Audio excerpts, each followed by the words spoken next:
Hey everyone, and welcome back to the Leadership Project with your host Mick Spears. We bring you thought-provoking guests and topics every week to challenge your thinking about leadership.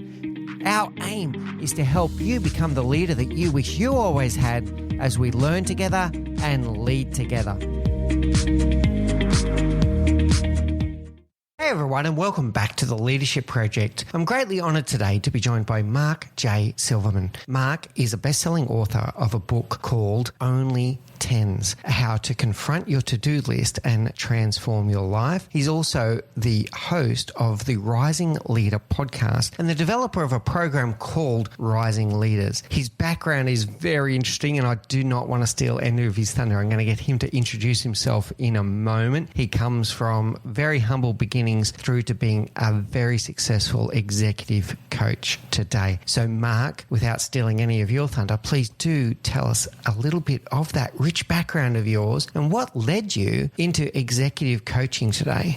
So it's always a little bit of a stutter for me to start my story because I tell it so often from stage, and it's kind of my intro into what it is I have to say. And I'm always afraid it's going to turn into shtick. I was poor and then I was rich. So what happened is in my 20s, actually in my teens, drugs and alcohol featured really heavily in my life. So much so, when I went to college, I lasted a couple of weeks. So I didn't get a college education and, when normal people actually go and do that. Instead, I got my PhD in partying. So I had a really good time. So by the time I was 27, I was homeless and living in my truck and trying to borrow some money from my brother who lived in Washington, D.C. So I came here to borrow some money, and he sent me to 12-step programs, told me to enroll in college, took me to the gym and those kinds of things. And so I got sober at 27 years old. I was 135 pounds living in my truck. It wasn't a pretty sight, but I took to sobriety really well. Thank God. It's been 33 years. So that was 1989. Because it's interesting. I think back now, 10% of alcoholics and drug addicts get sober. So I really feel grateful and blessed that happened. I wound up going to college. I got a college degree. It took me until almost 40, maybe in my 40s to get my college degree. Got married, had kids, and got a job as a salesman. Took a test because I waited tables and I bartended all the way through my mid 30s. And at some point, I figured I needed to get some kind of a professional job. And sales or lawyer was what came up on my personality test. And I knew I wasn't going to go, I didn't even have my undergraduate degree. I wasn't going to be a lawyer. So I took a job as a sales guy. It was really hard for me because when I got sober, I realized I was an introvert and I was shy and I don't like to bother people. When I was drinking, I was voted best bartender because I was really popular and really fun. What turns out was that being an introvert makes you a really good salesperson. I didn't know that. So I thrived as a salesperson and doubled my income. And then I started getting jobs at the fastest growing startups in Silicon Valley. And every few years went to the next darling of Silicon Valley. So my resume looks like a who's who, and became really successful in that arena. About a decade and a half later, the wheels started coming off of my marriage and my well-to-do lifestyle. What I didn't realize was the trauma of childhood, the trauma of being a drunk, the trauma of working harder than everybody else to prove that I wasn't the loser that I started out as, started to be the cracks, which was why I started the Mastering Midlife podcast. What I realized was the drives and motivations that get most people to success aren't often that healthy. They usually come from some drive. If you meet uber ridiculously successful people, there's usually some unhealthy drive pushing them. And if we don't deal with that in our 40s and 50s, that'll turn on us. And it turned on me. I was stone cold sober, destroyed my marriage, destroyed my career, destroyed my health. And it was really, really rough. For me, my self-esteem really took a hit because I thought being sober was enough, and it wasn't. I had to deal with a whole bunch of that stuff. While I was putting myself back together, I had made the decision that because I was super depressed, I wanted to die. I was suicidal. I made the decision that if I was going to die, I needed to leave $1 million for my family, my ex-wife, and my kids. I wanted to run a marathon because I couldn't run a mile, but for some stupid reason, I decided my kids needed to see that I could run a marathon, even though I was such a loser. And I wanted to give $60,000 to charity. And that year, I ran the marathon an hour faster than even my trainer thought I could. I made the $1 million and I gave the $60,000 to charity. The big deal that happened there was I rebuilt Mark Silverman. I was listening to every self-help book you could ever imagine, every spiritual book, every motivational, like I was listening to all the good stuff, putting myself back together as this different person. I didn't want to do success the same way. So when I became successful again, I was a different person. And I remember getting in trouble at one of my startups because I kept sending out emails with the best books to read, the best videos to watch. I was like sending them to every single person in the company. And finally the leadership was like, Mark, can you please stop doing that? And I realized that, I was an ex-smoker now. I wanted to help other people succeed in a different way. I watched people die. One of my friends bought a Bentley and 2 weeks later died at 50 years old. I watched people just destroy themselves to be in the 1%. This unspoken agreement we've made for success, especially here in the United States, is just killing people. So we look good on Instagram, but if you have a conversation in the back of the kitchen while you're washing dishes as an introvert, you find out that everybody's coming apart at the seams. So I found out about coaching. I took the coaching certification for myself and learned to be a coach just so I could be more helpful to people. Realized that I had a gift for it, that it was my ex-wife who said, I've been telling you, it was so funny when I told her about coaching, she said, I've been telling you for years, you need to teach people what you do. Whatever it is that companies need what you bring. And I was like, that's HR and I can't make enough money to support you and the kids and everything in HR. Like I need to be a sales guy. She says, it's not HR. When she found out about coaching, she said, this is what you were born to do. And she's the one who thought I should be a coach. So I quit my job at my new startup, hung out my shingles. And I was making $500,000 a year, supporting an ex-wife, 2 kids, elderly parents, and decided I'm going to be a coach. And I was really successful at it. And over the years, I moved. The way I became an executive coach is bunch of my customers who were in the C-suite when I was a sales guy, when they heard I was a coach, they were like, I don't know what coaching is, but every time we went out to lunch, you helped me with something. So they signed up. And over the years, more and more, what I realized was that I love being in these glass buildings as much as I'm a spiritual guy, as much as I'm a new age, touchy-feely, soft skills kind of guy. I love the people who are in the corporate offices. I love the people who are going to work every day, doing their jobs, striving to achieve, wanting big success, wanting promotions. I just want to see them do it in a different way. So what was it? Melinda Muth, who called it the beehive versus the jungle. I want to help create beehives on leadership teams instead of the jungle, because the jungle just eats people alive. And I just want to see that stop. So I have a talent for that. So that's what I do all day, every day. All right. Well done, Mark. There's so much to unpack there. So first of all, I want to say I'm sorry for the roller coaster that you've been through. Some really tough times through your 20s. Then again, when your marriage broke down and you realised that things weren't all that they seemed. And the first thing I want to share with the audience when I listen to Mark is about that extrinsic validation versus internal self-worth, right? There's a lot of people out there that look outwardly successful. They are the picture or the poster people of success. The Instagram that you bring up, and you think that they've got it all sorted out, but you really don't know. You really don't know what's going on behind the scenes. And I'm going to tell you that most people have their own demons. And Mark is sharing with us that he had his demons that he didn't fully address. And I'm so glad that you stumbled towards Washington and your brother helped you get your life back on track. But look at what happens when you don't address the root causes of some of that. It still comes back again, right? So there's a lot for everyone to pay attention to there. So if you're out there and you're struggling, it's okay to stick up your hand and seek help, whether it's from friends or professional help. It's okay to seek help, and don't think that everyone that you see on Instagram has got their life completely sorted. You don't know what they're also going through behind the scenes. Anything you want to add there before I go into some of your background and unpack a bit more there?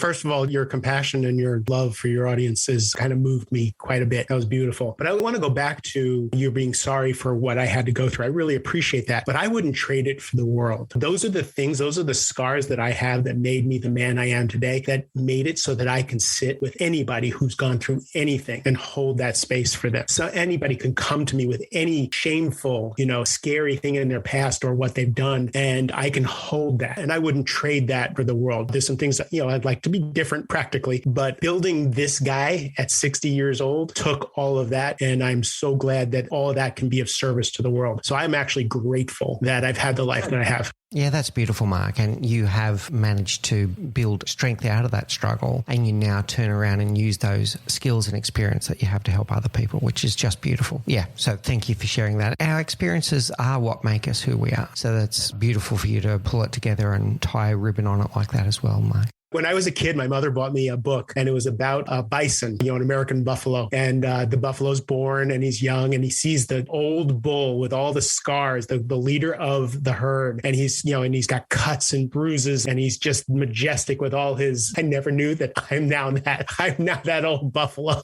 Yeah. Okay. All right. So you did bring up some interesting things along the way, and I want to pick on a few of them. You mentioned something that I wasn't too surprised at, but I think the audience would be, that introverts make great salespeople. That is not the stereotype. Tell us more about what you mean that introverts make good salespeople. I found that out later after I was successful. I always thought that I was successful in spite of the fact that I was an introvert. And what I learned, I read an article once that just blew my mind. And it said introverts go in and ask questions. And I've seen studies on sales where salespeople have a bell curve. When they're new in a particular sales job, they tend to get more and more successful for about 18 months. Then after 18 months, it levels off or goes down. And the reason is because at the beginning, they don't know what they don't, as much as they need to know. They ask questions of their customers or their clients and all that stuff, and they keep doing that. But somewhere around 18 months, all of a sudden, they now know the answer to the question they're about to ask. So they get less and less curious. As an introvert, I never wanted to tell anybody anything. I just wanted to find out what they needed to be successful. And that was my superpower. So when I went from startup to startup to startup, every single executive that I sold to went with me. Whether they needed my product or not, they would take a meeting with me because they trusted me and they knew I had their best interest at heart. So I would always be able to do a lunch and learn. I would always be able to take a meeting. And then, when I went to the next startup, if that was a product they needed, they would have me in. So I built these relationships because I was an introvert. And that was why my clientele stayed with me no matter where I worked.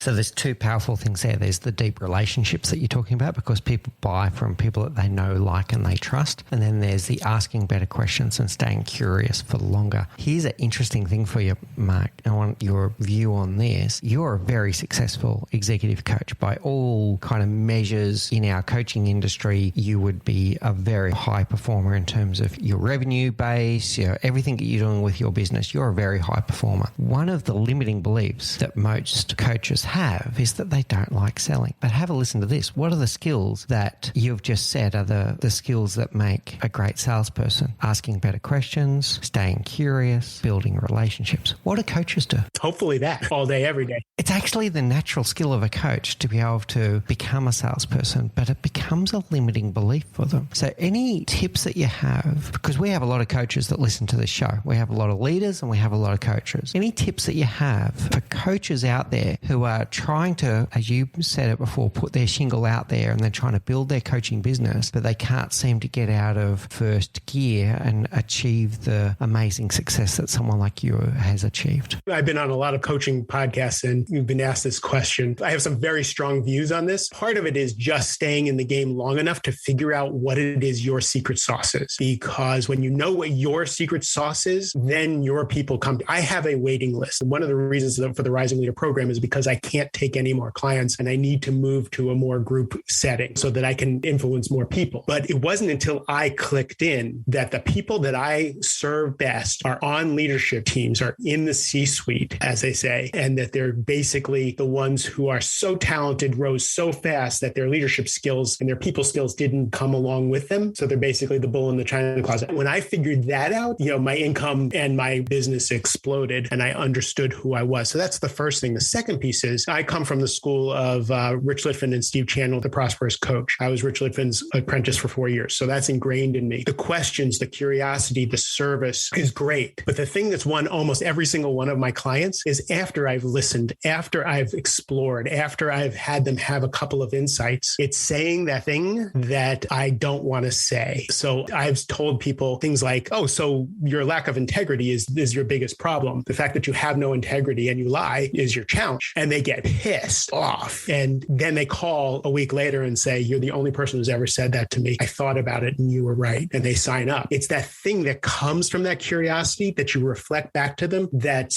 so hard to hear. But if you can say it with again, Kim Scott has that radical candor. You have to have that deep caring. You have to have that love. So much of coaching is confrontational for confrontation's sake. And I don't like that. But if you're holding someone in your, someone's heart in your hand and someone's soul in your hand, and you can give them an insight to what might be challenging them. So once you're listening, once you've spent time really looking at what makes someone tick, what makes them who they are, whatever from childhood, the decisions, the beliefs, whatever is running them, and you find that thread to pull. For me, every time I've gotten a client, every time a client has signed up with me, it's because I've said the thing that I didn't want to say, that I was afraid to say because it would be hurtful. Now, I don't believe in confront for confront's sake. I don't believe in that methodology of coaching. Just because you see something doesn't mean you should say it. But if you really believe in someone, if you really love them, if you really care for them, if you can say to them, your integrity is what your problem is. I've noticed that you lie here and here and here. And you can say it without the judgment and without the, and just in matter of factness. Or I have one client, he told his CEO after 6 months of working with him that I called him a fat fuck. And I said, I didn't call you a fat fuck. I said that I wouldn't coach you until you went to the gym 8 times before we talked again, because you're a former professional athlete. You haven't been to the gym in 2 years. So coaching you is like coaching an ADHD 5-year-old to sit at a desk. I can't do it. So if you don't hit the gym, I can't coach you, right? So saying those things that come to you that you know they need to hear, but you're afraid to say because they may reject you, is the thing that builds your practice. Almost every single one of my clients are my clients because they said, Mark, you said to me the thing that nobody would ever say to me. And that changed everything. So having that trust in my intuition and having that trust in my care for someone has built my coaching practice more than anything else.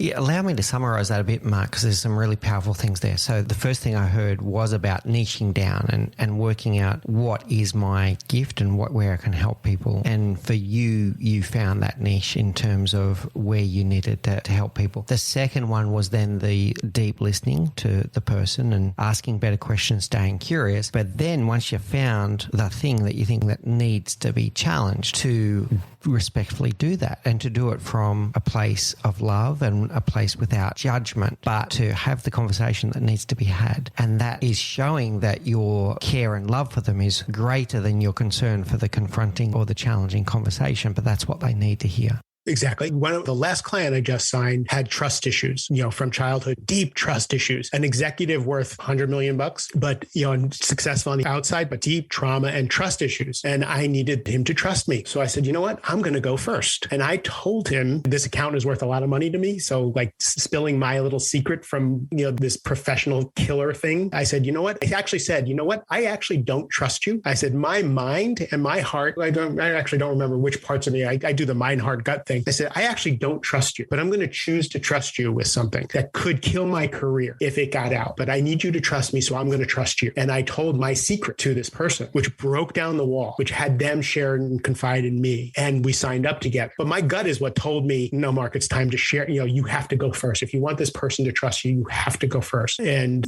I was scared. I didn't want to do it, but the service was more important to me than the money, than my well-being, because in that coaching relationship, to me, the service is the most important thing. There's that element there of vulnerability. By sharing that vulnerable side of yourself, you're then showing the other person that they're in a safe space to also do so. And then before you know it, yeah, very good. All right, I want to go now into the next stages of this. And with your podcast, the Rising Leader podcast, it's been through a few other evolutions before it got there. So it started as, if I get it right, the Mastering Midlife podcast, then the Mastering Overwhelm podcast, and now the Rising Leader podcast. I want to go back to that Mastering Overwhelm. And that is something that I've seen you write about and talk about a lot. I've heard you talk about overwhelm is something that we bring on ourselves. It's not the outside world. It's something that we bring on ourselves. Tell us more about that.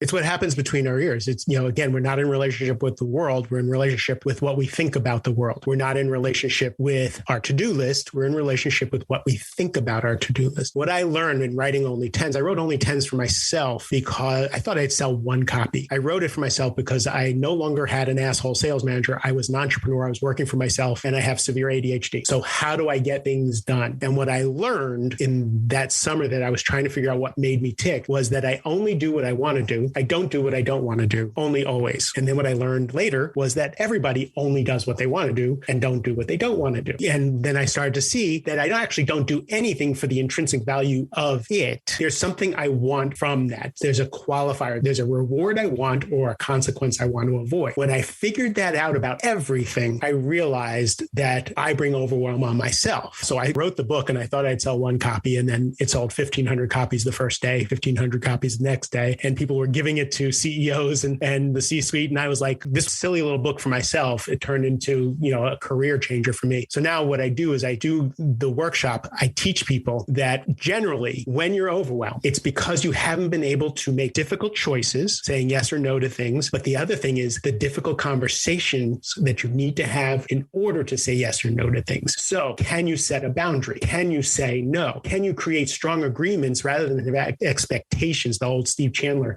brilliant audio, instead of having expectations that people are going to do something and do something in a certain way, do you have a specific agreement? Do you have that accountability conversation with people? Can you give feedback to people? Can you delegate? And, the big thing that's the real tough thing for most leaders is the accountability feedback loop. Can you delegate something? Can you have it not be done right? Can you have it be brought back subpar? Then can you coach the person and teach the person to do it better, send them back rather than do it yourself? So the two pieces that would stop you from doing this accountability feedback loop thing is either the hero complex, you're the only person who can do it and you're the only person who can do it right. Or the other is it's just easier to do it yourself because it takes too much time to coach and teach. But if you take time to coach and teach, now you've created another leader, you've created someone else you can now leverage to get more productivity out of whatever it is you do. Does that make sense? Yeah, it does. And there's three big things that I'm going to take away from all of that. And I'll kind of want to go through them one at a time. The first one is around perspective. The second one was around prioritization, but it's this thing about people don't do what they don't want to do and leadership lessons in there. And then the third one is about challenging conversation. So let's talk about perspectives first. So what I'm hearing from you there is, I'll just put it as simply as I can. You are not a victim of the circumstances around you. You are the result of the way that you see the world, the perspectives of what happens around you. So the difference between a victim mindset and a creator mindset, a victim mindset is, poor me, it's not my fault, and all these things around me came around. I'm going to think about you in your early 20s. You'd probably blame your circumstances, or you could change your perspective of what's happening around you. Tell us more about that, Mark.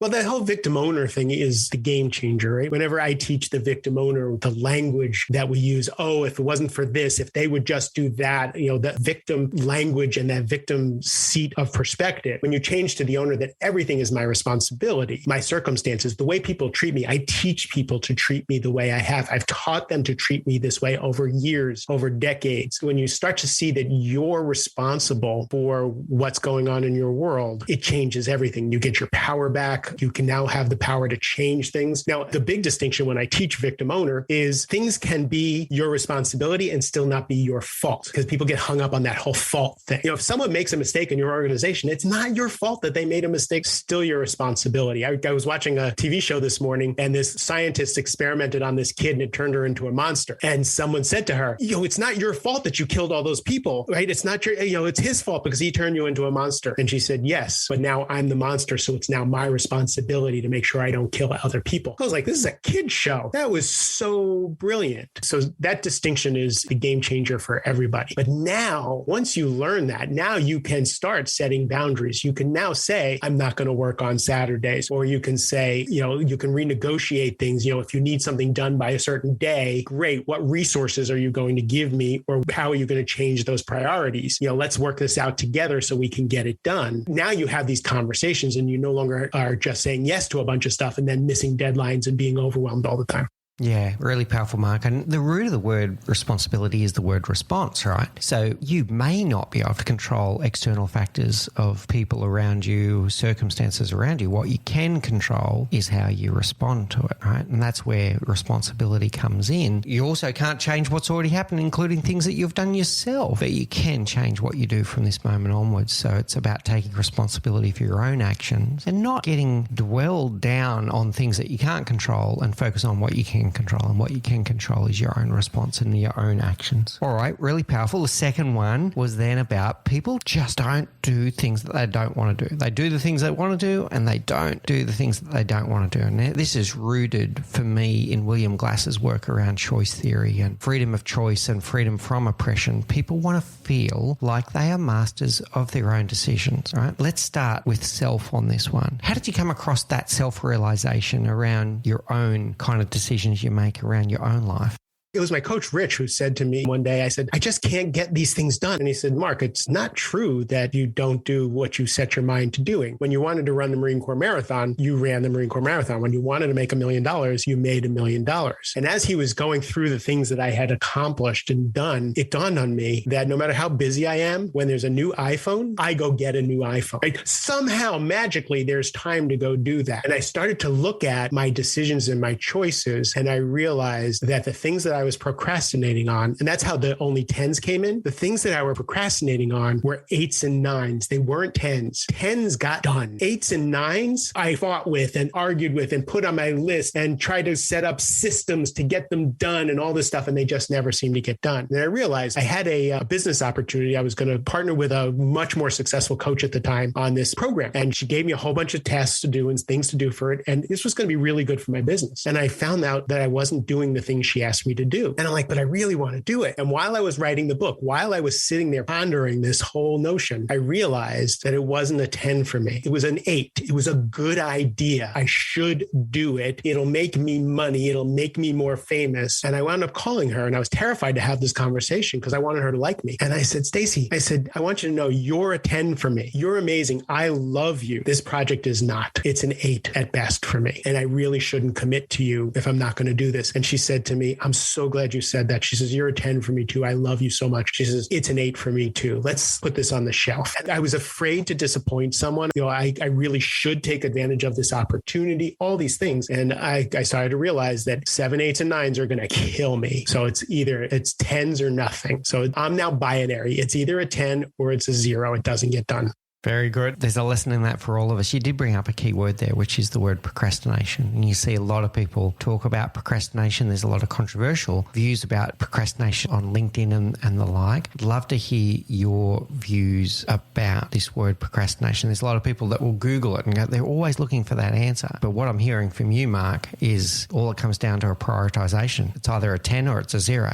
That simplifies it. There's feelings that go. So I have ADD, right? So when I sit down to do, let's say it's insurance season here in the United States, and we have to provide our own insurance. Otherwise we die here in the United States. And it's open enrollment now. And I'm switching insurances. And there's all this paperwork and these passwords and these numbers that I need to go back and forth and, all this stuff. That fog of the ADD, if anybody is listening, you know it. When you sit down to put your fingers on the keyboard to do something like that, is only going to create more work because you're going to do it and then do it wrong. And then the agent's going to call you and say, can you redo this? That feeling of ADD is the worst. I hate that more. I would rather jump out of a plane than have that feeling of fog and confusion that the ADD brings. So for me, the reward of having insurance on the right day, not doing it the last minute, pales to the pain of actually sitting down and doing it. Then my agent called and said, hey, Mark, would you like me to get on the phone and I'll just do it with you while we're on the phone? I love you. Oh my God. Right. So she just stayed on the phone and we filled it out all together. It was done, no problem. Well, what I've done with some other people, some of my clients actually do this with other team members on the executive team, is if it's a 10, it means I will set up the environment for me to actually get it done. So writing my book, I have ADD. How do I write books? I'm writing my next book. I get up at 5 o'clock every morning. I sit on my meditation cushion. I take out my laptop and I write for 45 minutes every single day. I took away the resistance. If I'm going to do taxes or insurance or any of those things that frees me up, I have friends who we get on Zoom, we state what we're going to do. This is the thing I've been resisting all week. What's the thing you've been resisting all week? Okay, you're going to get the edits to your quiz that you're going to put out on social media. Great. We put on Zoom. We'll get together back in an hour. We mute and we have each other in the corner on the thing. And sometimes I have 3 or 4 people on and we all I get more done on those work sessions. I have no ADD during those work sessions. We're not allowed to chit chat about anything on those work sessions. We just do the things we're going to do. Brilliant, right? It's just that not being alone. It's that telling my brain, this is a 10 and this is what's going to happen. If I try and do that on my own, often I fail, right? So if it's a 10, you will set up the environment for you to go and do that. Just because you're resisting it doesn't mean anything. Are you willing to do the thing you need to do? So for exercise is important to me. I get injured really easily. I'm 60 years old.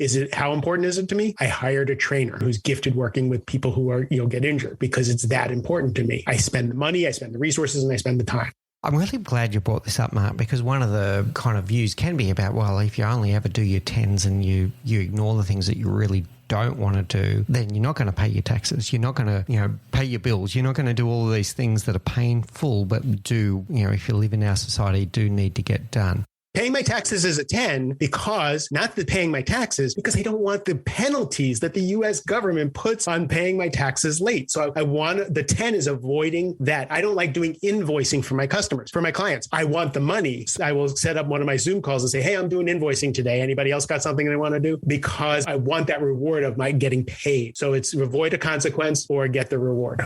So the reframe, the new perspective that I'm hearing here is that the benefits through either avoidance or gain of acting need to outweigh the benefits of not acting. And the benefits of acting, whether avoidance or gain, need to be greater than the pain of the journey that you're about to go through. But then the third thing I'm hearing from you is you're taking proactive steps to smooth out the journey to make it a bit more fun, either through gamification or through accountability buddies or whatever, to make that journey just that little bit more enjoyable so that you get off your butt and you actually do it. My doctor told me to lose 10 pounds because I have inflammation around my heart. I'm not overweight. I look good. But he told me, he said, the best way to do this is to lose 10 pounds. And I eat healthy and all this stuff. And I'm like, how am I going to lose 10 pounds? So I put a picture of my scale on social media every single day. And then sometimes the scale would go up and I didn't want to post my picture. But I put a picture and I was embarrassed. Like, I'm an executive coach. I am supposed to be Yoda. I'm supposed to be able to do these things. But I have never been able to get down to 160 pounds since I was 135 pounds when I drove into DC. I posted that picture every single day for the accountability because it was a 10 for me to get to 160. And I did it. I got to 159.5. I did it. How did I know it was a 10? I posted that stupid picture every single day. Yeah, very good. All right. So mastering your 10s is not just about ignoring things that aren't. It's about making things 10s and bringing some perspective in around what would happen if you didn't act and what are the benefits of acting and doing all of these things to drive you into action. Really powerful. All right. So we've been through the second part. I want to now go to our third one, which is about the challenging conversations and setting boundaries, about what you're going to say no to, about having that challenging conversation with your boss, with your peers, with your loved ones, whatever the case may be. What advice can you give people about swallowing that pill and having those challenging conversations to set boundaries that work for you? You have to really go past your uncomfortability because you have been conditioned, you have trained yourself, you have childhood trauma that tell you how to act around people. So I have a belief that I should do things myself. So when the agent said, hey, Mark, would you like me to get on the phone and help you? My initial answer was, no, I'm fine. I'll take care of it myself. And I heard myself say that and I went, absolutely, thank you. But I had to learn to get over that conditioning. So setting boundaries, I don't know who the people pleasers are who are listening. If you're a people pleaser, I was a people pleaser. I was all things to all people, only all the time. Why? Because I could be. I'm energetic. I'm smart. I'm capable. And I was also homeless and I have this self-consciousness about being in the world. So I have to provide value in order to justify my existence. So setting a boundary and saying no to people was like death. I'm not going to be valuable. They're not going to like me, that kind of thing. So I had to be willing to challenge death, to say no, to set a boundary, to say, I'm not going to actually help you with that project. Just ate me up inside. Some other people may have trouble delegating. My people are just so busy. Oh my God, they're just so busy. I can't delegate to them. Or there's all kinds of internal reasons not to have these conversations. And you have to learn yourself. You have to learn who you are when you're about to ask. Some people won't ask for clarification on a project. They'll be in the executive meeting. They'll be given a bunch of to-dos and things, they're responsible for, and they're vague about something, but they should know. Their brain's going, you should know this already, or you can figure this out yourself, instead of in the meeting going, hey, by the way, this thing on my list, I have a question about such and such, because you don't want to look like you don't know. It all depends on your personality type and the thing that shuts you down from having the sweaty palm, the difficult conversation. If you're from the South in the United States, or from the UK or Canadian, you don't want to hurt people's feelings, right? So you don't want to give them feedback that might sting, like this, you didn't do a good job on this, fix it, right? That back to Kim Scott's radical candor thing again. You have to be able to have these conversations in order to get the work to be where you need them to be in order to develop other leaders. So you have to look internally to see whether setting boundaries, saying no, asking for help, asking for clarification, taking the time to hold people accountable and to make explicit agreements, right? Have the courage to give feedback and give feedback well. Those are the things that you have to see. Do you have the internal fortitude for? And then bring it up, because as Tim Ferriss says, everything you want is on the other side of a difficult conversation. Everything. A sale, help, sex. You're not going to have sex in your relationship if you're not willing to have those intimate conversations and be real with someone. So figure out how to jump off the cliff and say the thing that you're afraid to say. There's some wonderful references there with Tim and Kim. And the things that I'm thinking of here is that the questions, how is this serving me and how is this serving others by not saying something, right? So if you can ask yourself that question, and I think about the giving critical feedback or constructive feedback to someone or the opposite. And we are trained from very young that we don't want to upset people. I'm a people pleaser. This is my biggest weakness. I've got many, but this is probably my biggest weakness, Mark, is I'm a people pleaser. I do not like to upset people. And in all of my efforts to make sure I don't upset people, what do I end up doing? I end up upsetting them. And it's usually because I didn't say something. Not because I did, but it's usually because I didn't say something at the right moment. So if there is someone that is doing something in a certain way and it's really not optimal and you're applauding them, oh, great job, great. They're just going to keep on doing it, or they're going to keep on magnifying it. It's not serving them to avoid that conversation and say, well, you know what? I'm actually not sure that was your best performance today, or that wasn't your best work today. And let's unpack it together and see what worked well and what didn't work well. That is going to serve them better than just ignoring it just to not hurt their feelings. How does that sit with you?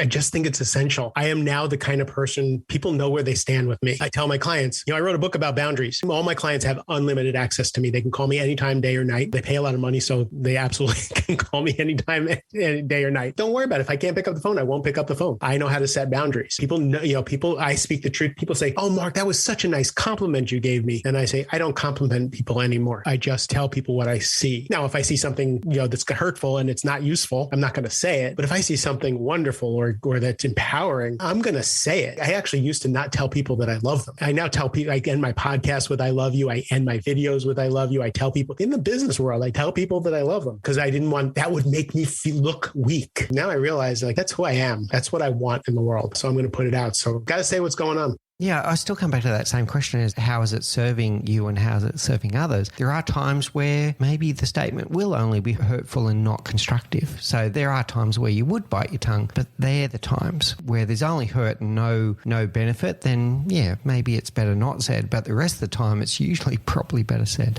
I do these 360 interviews for executives. A 360 interview is where I go and I talk to people who are above them, below, work for them, lateral to them, just to learn about different parts of the elephant, different people's perspectives towards that particular executive. And I just did one that was particularly brutal. It actually wasn't particularly brutal as far as 360s are concerned, but for this young man, it was brutal because it just pressed his buttons. And it was so painful. In fact, it was so painful that in the middle of it, even in my heart, I was like, I don't want to be a coach anymore. I actually sat there saying, I can't do this anymore. This is so hard, but it had to be done. It had to be said. And then we worked through it. We got through that one piece that was just so hard for them to hear. And that's a gift. Like I said, this is going to change the rest of your life. If you can allow this in, you will never be the same. You will be free. If you can actually see these, what looks like criticisms, these shortcomings, and we can work on them, you'll just be a different person. I'm a sensitive person. It hurts my heart to say these things, and in service of the greater good of what needs to happen, what I was hired to do, what I was asked to do, I'm willing to do that. But I actually woke up in the middle of the night thinking about it because I'm human. It's like, oh my God, what must this young man be doing right now at 2:00 in the morning with this just swirling around in his head? And I want to go fix it, but I can't do his process for him. Like, I need him to sit and stew in this until we get back together and then start to work it out.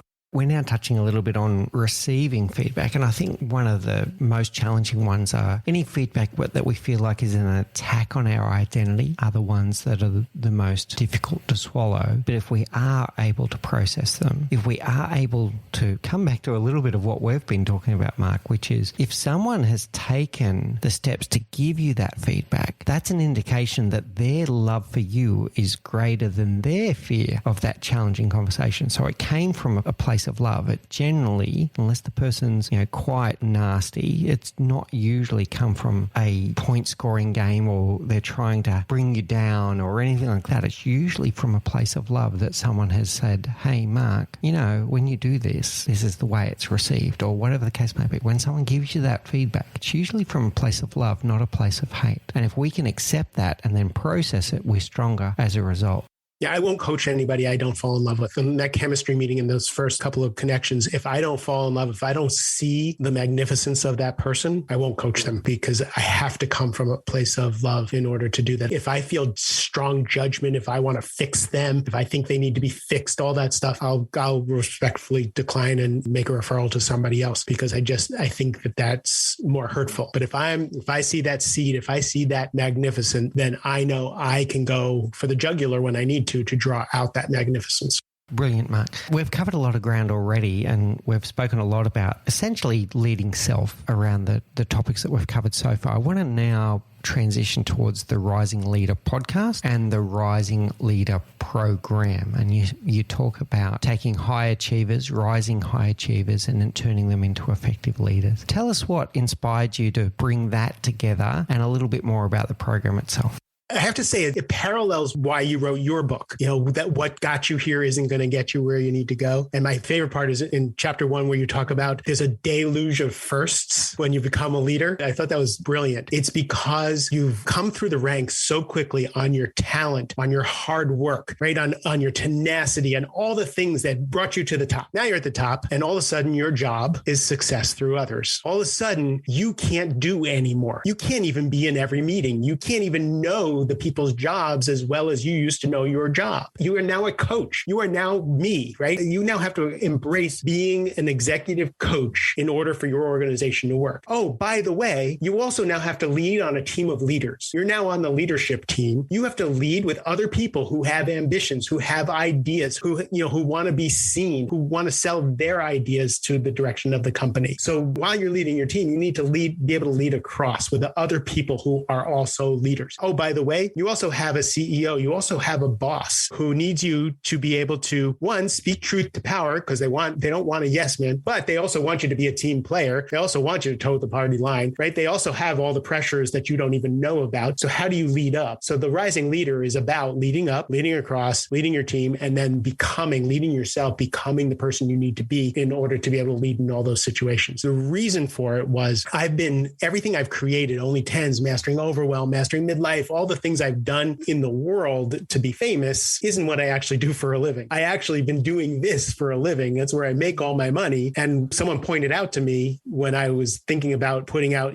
going into group work because I'm so overwhelmed with clients, that this is what you actually do. So we codified it and we turned it into the Rising Leader program, the book, and the podcast comes out in January. So that's what I'm doing. I'm trying to give people a foundation of how do you, because like you said, the deluge of first, you're just a deer in the headlights when you get to a certain level, and every level you climb the ladder, it's all firsts again. You have less and less control over what's going to happen. You may have more power and responsibility, so to speak, but you have less ability to get it done, except for your leadership skills, except for your coaching skills, except for your enrollment skills. So that's what I teach. So looking forward to seeing it come out. By the time this episode goes to air, it will be out. So people that are listening to the program now, we wouldn't have the link right now, but by the time that this goes to air, we will have the link. The Rising Leader book will be out and the program will be launched. So if you want, we will give you some details on how to contact Mark. If you're interested in this program, please do check it out. So first of all is that those transitions that you need to make throughout your leadership career. Every time you go into a new role, you need to remember that what got you here will not get you to where you need to go next, right? So what's worked for you up until now, you need to check that and go, congratulations, and give yourself a little pat on the back and then go, right, what do I need to master now? And as you go further up, it becomes less about what you know and what you can do and more about how you can inspire and coach